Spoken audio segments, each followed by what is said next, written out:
What's going on, guys? It's Greg here, aka New York Prepper, and I'm doing a part 2 of the Ruger M77 Hawkeye Alaskan review that I started a few weeks ago. So I finally had a chance to take it out to the range a few times and test it out and shoot different bullets, shoot different types of ammo, and see how it grouped and how accurate it is. And I'll say that I'll give the rifle so far, I'll give it a solid B or A minus in terms of overall grade. You know, if I were to give like an overall rating of the rifle, I would give it like maybe a B plus or A minus.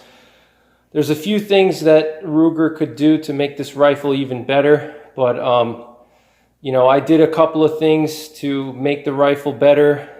If you don't know, then you can watch the first video that I did. I talk about all the upgrades that I made. But one of the things that I did was I upgraded the trigger. I switched out the trigger and I put a Timney trigger, which was only $100 and a little bit of work. You know, so I changed the trigger out because the Ruger trigger is kind of rough, and it's probably like 4 to 5 pound trigger pull. And with the Timney trigger, it's a nice smooth 3 to 1.5 pounds. I can adjust between 1.5 pounds to 3 pounds. So it's just much better trigger. I also changed the stock. The factory Ruger Alaskans, the M77 Alaskans, they come with a synthetic stock very similar to the one that you see here, but it doesn't have the aluminum chassis inside of it, so it's a little more flexible. It's not as rigid. And for something like a 300 Winchester Magnum, you want to have the most solid stock that you can get because it has a lot of power and it has strong recoil. So you want a really solid stock so it doesn't shift around, so the barrel and the receiver don't shift around after every shot. And also, if you're going to be shooting from supported positions, if you have to support the forend of the rifle on something, when you have the chassis inside here, it makes the forend a lot stiffer, so there's less chance that you'll make contact with the barrel if you have to rest this on like a rock or a log or a bipod, because you don't want the stock and the barrel to make contact. That affects accuracy tremendously, especially beyond the 100 yards. So I switched out the stock, which was about $250. And then after I bought the new stock, I had to sand down the barrel channel so it would free float the barrel, which took probably about an hour or so with the Dremel tool. You definitely want to get a Dremel tool if you're going to do that. If you try to do it by hand, it's going to take you 5 or 6 hours. Get yourself a Dremel tool for $40 and just sand it down in 30 minutes and you'll be done. So, you know, if I were to give some feedback to Ruger, I would say that they should ship this rifle with the stock that I have here. They should not use that other Hogue stock that they have, the black one. They should use this one, the one with the aluminum chassis. That should be included in the rifle.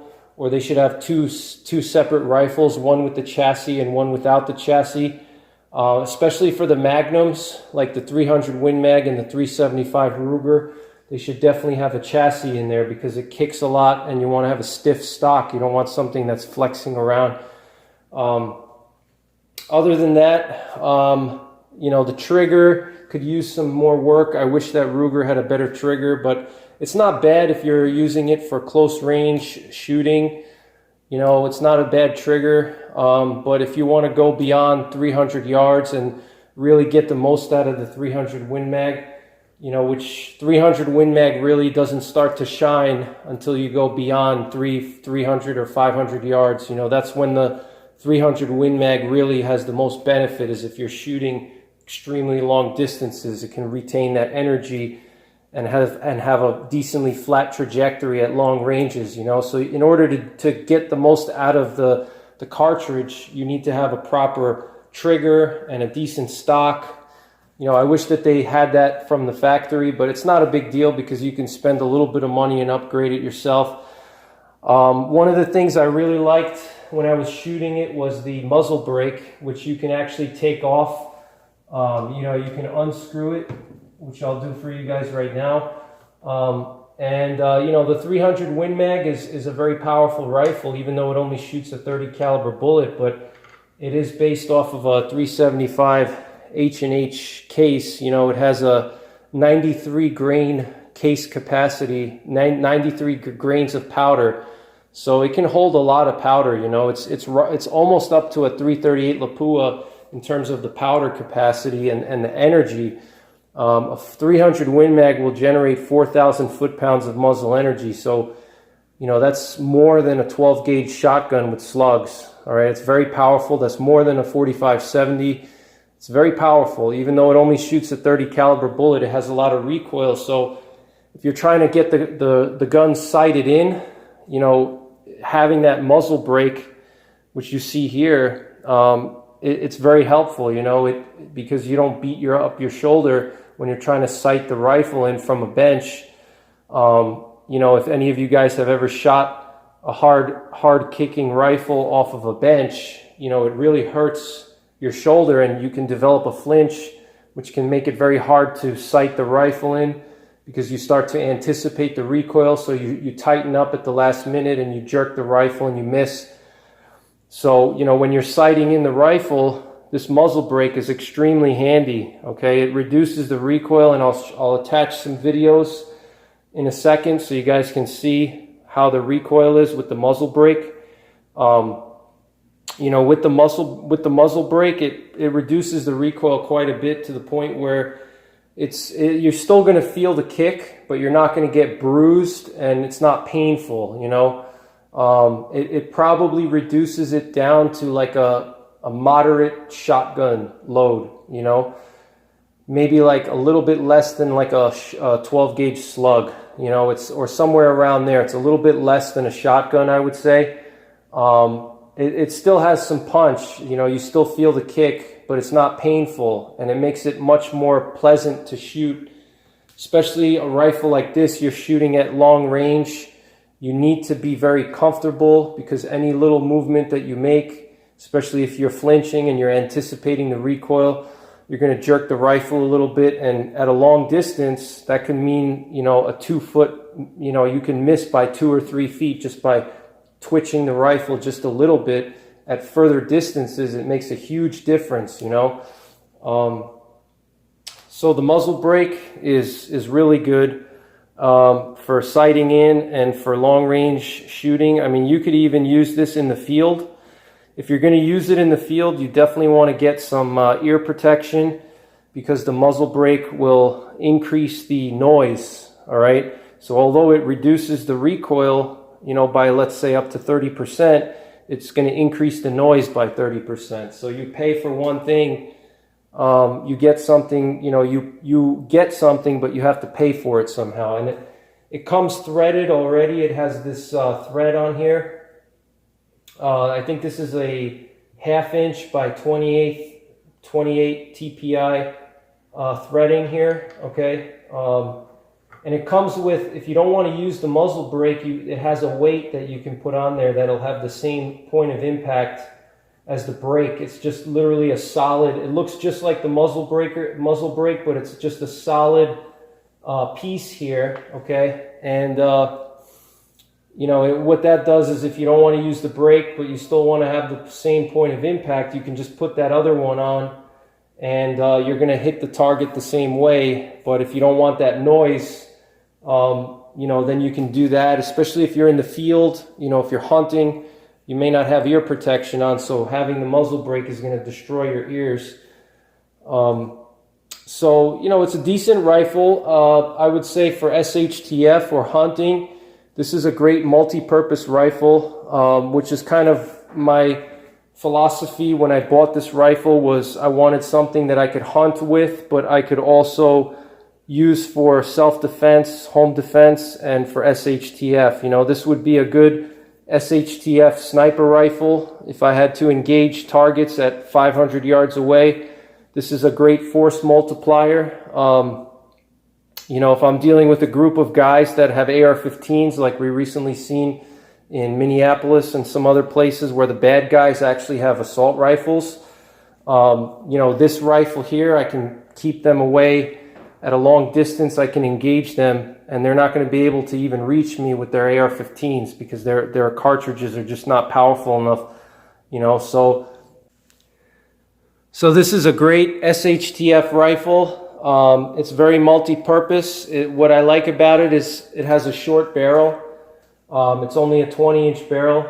I wish that they made it with a 22-inch barrel. That extra 2 inches would increase the velocity a lot more on the 300 Win Mag. You know, 300 Win Mag works best at 24 to 26-inch barrels.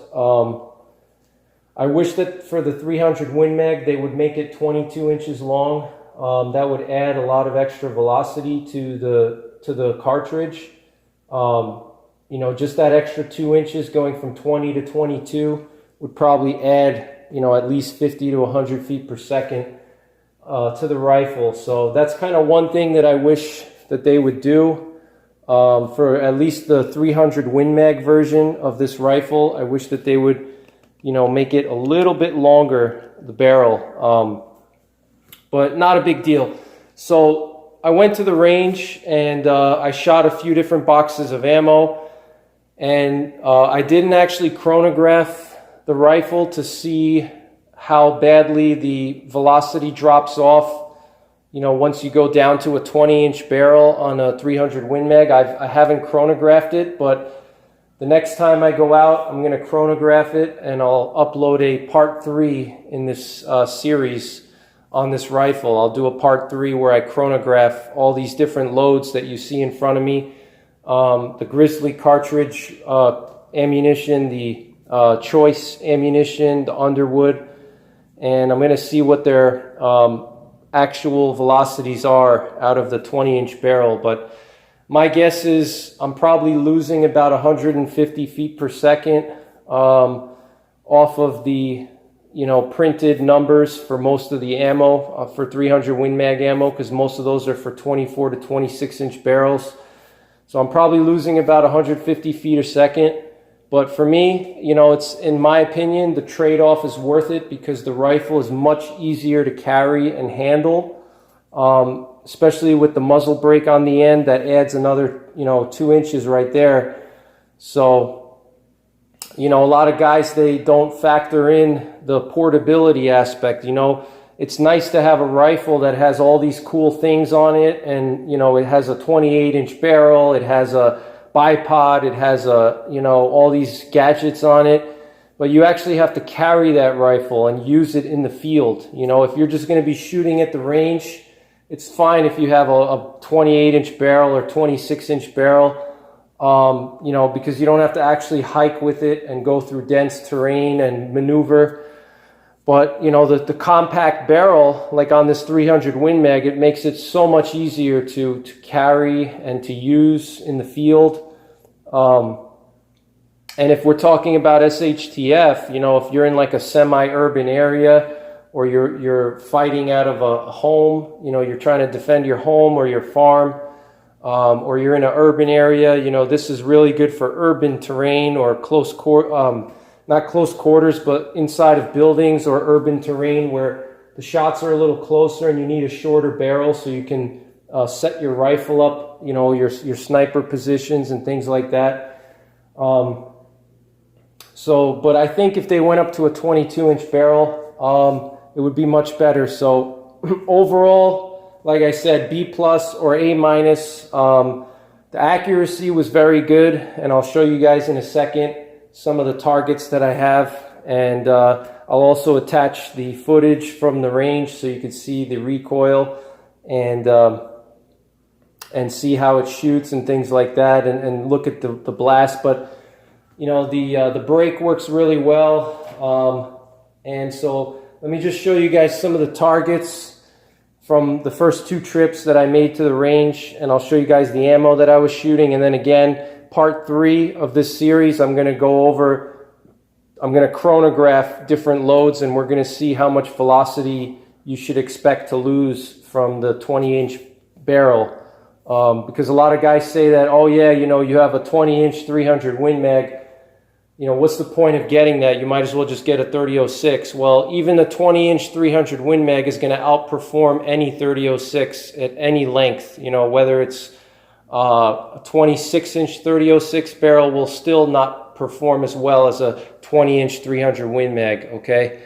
You know, you're still, even with the 20-inch barrel, you're still getting another 200 to 300 feet per second more than a 30-06. You know, you're still getting another 500 to 1,000 foot-pounds of energy on top of the 30-06. All right, so it's still, in my opinion, a worthy investment to get a short barrel 300 Win Mag. So without further delay, I'll show you guys the targets and the range footage, and then I'll do part 3 in the coming weeks. When I get back out to the range, I'll chronograph some of these loads. So stay tuned for the footage from the range and the targets. All right, guys. So this target here is from 25 yards when I was sighting in the iron sights. I'll show you guys some of the other groups that I had when I was sighting in. So first I sighted in the iron sights, and you know, some of these were flyers. I was trying to mess around with I had some people put other targets up, but you can see the groups are really tight at 25 yards. Here's one group here. This was with iron sights. All right, so that's just with iron sights. Pretty tight group there, okay? And that's 25 yards from a rested position, okay? So I made some adjustments. So this is where I ended up. So I was low. Here was a 3-shot group that I did with the iron sights. As you see, I was a little bit low. And then I adjusted it and I hit it perfectly in the center. So, you know, I'm very happy with this. So this was one shot that I did at 25 yards with the iron sights. So the iron sights are dead on at 25 yards. You know, I probably would never use the iron sights past 50 yards because the front sight is pretty thick and it covers up, even at 25 yards, the front sight covers up this whole 4-inch circle here. This is a 4-inch circle. Each square is 1 inch, so it covers up this whole circle at 25 yards. I would probably say 50 yards would be the max, you know, effective range with the iron sights, just because that front sight is so big. You know, and they made that sight big because it was originally a dangerous game rifle. The Ruger Alaskan, like I've explained before, was originally a dangerous game rifle. They only chambered it in 375 Ruger and 416 Ruger. So they had these big express sights on there, and then recently they started introducing 300 Win Mag and 30-06. But they kept the iron sights the same. You know, they have that big front white bead, and the white bead is great for close range, you know, charging bears, but for precision shooting, you know, it blocks the target. So realistically, I would say 50 yards is probably what you're looking at. If you go out to 50 yards, it may start to cover, you know, at least a 6 or 8 inch circle as you go further out. So it's going to make it hard to make a reliable, humane kill, but you could do it. But so, you know, pretty happy with that. So then I went out. This was my first outing, and that was with this PPU PRVI partisan ammo here. That's a Serbian company. All right, it's just basic soft point ammo. Hopefully I don't have just shells in here. Oh yeah, I just have shells. This one's an empty one. You know, so I only have shells in here, but it's just a basic soft point like you see on the picture. You know, it's not any kind of low drag bullet or anything. You know, so, but you know, it did really well. I want to show you guys the target at 300 yards. At 300 yards, so I would probably say that this rifle is a half MOA to, I would say, depending on the day or how you're shooting, the ammo, you know, this could easily be a quarter MOA rifle with the right ammo. I would say I was averaging probably half MOA to 3/4 MOA in my groups. All right, so my better groups were half MOA, and my larger groups were 1 MOA. And I'll get into that in a second. So, but I'll show you some really tight groups that I had here with that partisan ammo. So this was the 300-yard target here. And this was the best group that I shot. I'll show you actually, this is a 2-shot group. So with the partisan ammo at 300 yards, this is a 1-inch group right here. And I'll measure it just so you guys, if you don't believe me. All right, this is roughly a 1-inch 2-shot group right there, okay? So you show you guys. All right, that's a 1-inch group, okay, roughly. Okay, 1-inch group at 300 yards. That's very impressive for just some basic, you know, cheap. This was $20 a box. PPU, PRVI partisan ammo. You know, Serbian ammo. No crazy low drag or anything. Just basic soft points. That's very incredible accuracy. And you know what's interesting is when I started shooting the better bullets, the ammo that I thought would actually shoot better, is I actually had bigger groups. I was shooting some of the more souped up ammo from Underwood, the 180 grain Accubonds, which have a ballistic coefficient of over 0.507. The G1 ballistic coefficient is like 0.507. And that one actually shot worse than this. Actually, my tightest groups were with this ammo here, which is weird. I don't know if it's just my shooting. You know, when I was shooting the other ammo, it was hot outside and there was a lot of sunshine, so maybe I was kind of rushing through my shots because I wasn't really comfortable in the heat. That's a possibility, but this is a really good group at 300 yards. I mean, a 1-inch group at 300 yards is absolutely impressive for a factory rifle.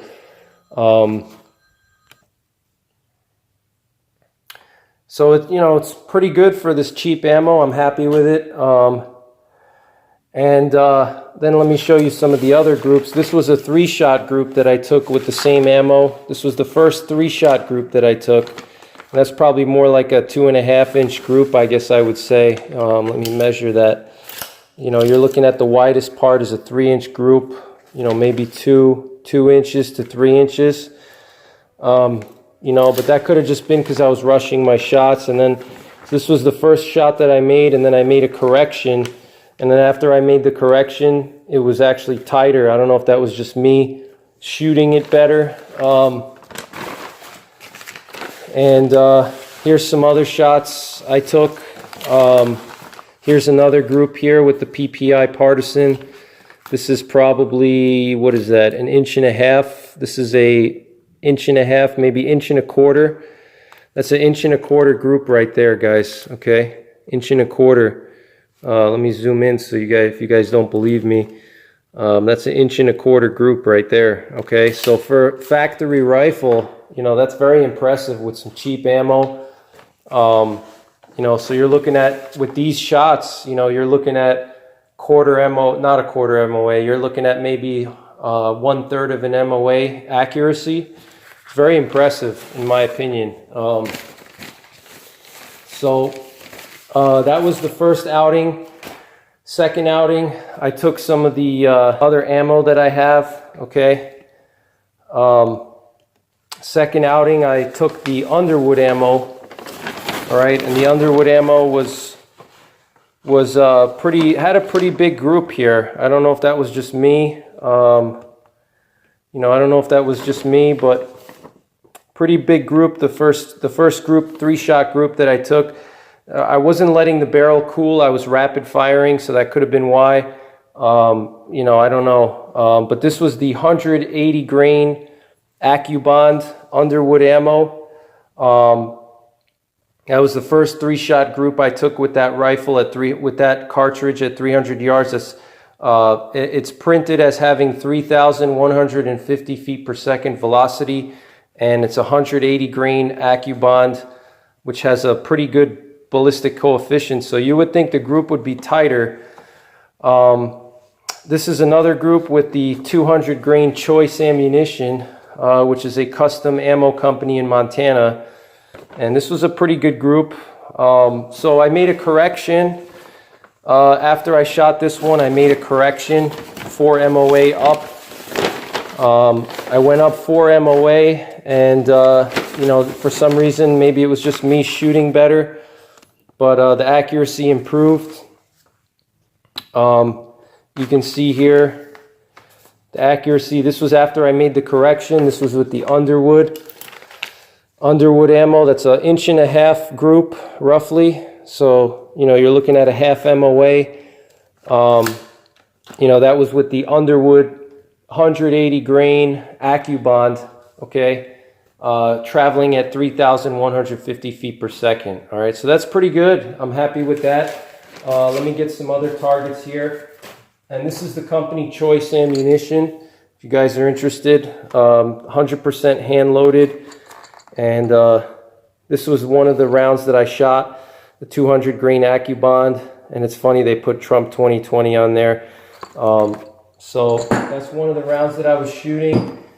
Let me get some other targets here for you guys. So here's some other targets. Let me see. I'm sorry, this is the old one. Hang on one second, guys. All right, guys, so here was the Underwood 180 grain AccuBond.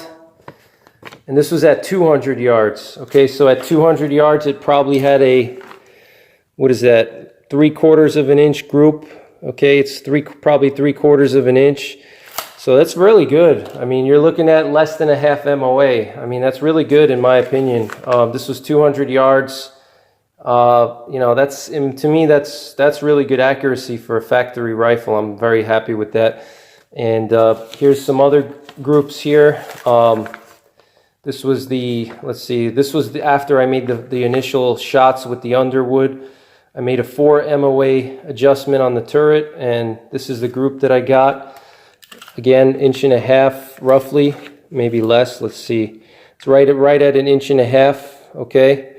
So again, you know, half MOA there, but this is a really tight group. I mean, at 200 yards, that's really impressive. That's a very impressive group here.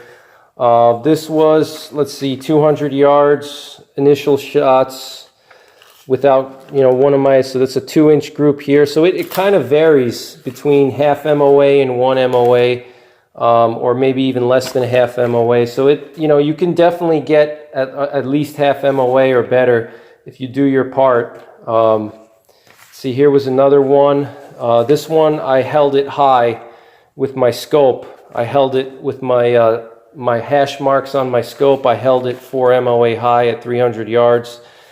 I was aiming in the center and it went a little bit low, but that could have just been the, you know, the hash marks are a little bit thick, you know, and it could have just been me, you know, because it was hot outside in the sun, because I shoot in an outdoor range and, you know, there's no sun protection. So that could have just been me, but, you know, 2-shot group here, at 300 yards, you know, you're looking at a 2-inch group.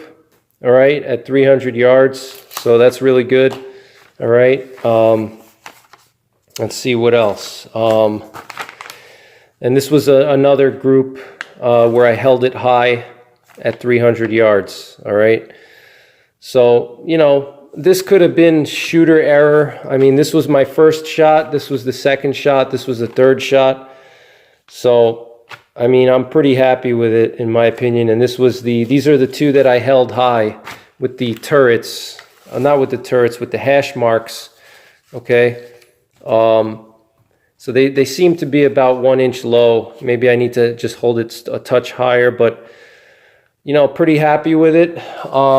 So that's pretty much it. You know, the next video I do, I'm going to review some of the ammo that I have. I'm going to chronograph these Grizzly 180 grain AccuBonds at 3,100 feet per second.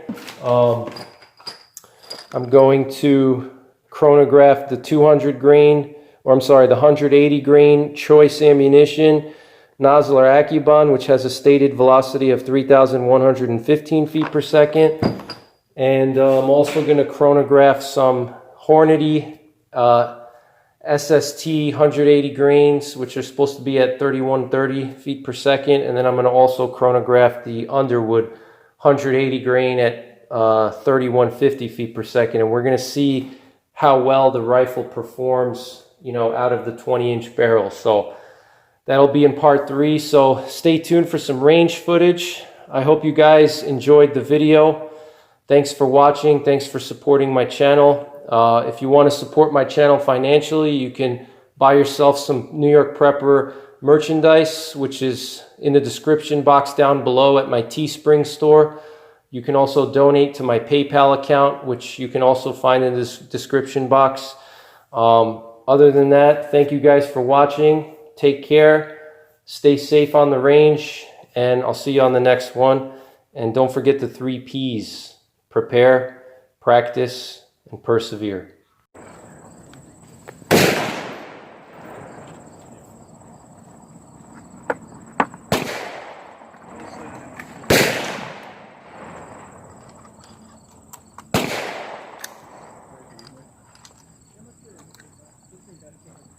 Yeah, dude, it hurts. Yeah, it hurts at 6.5. 308.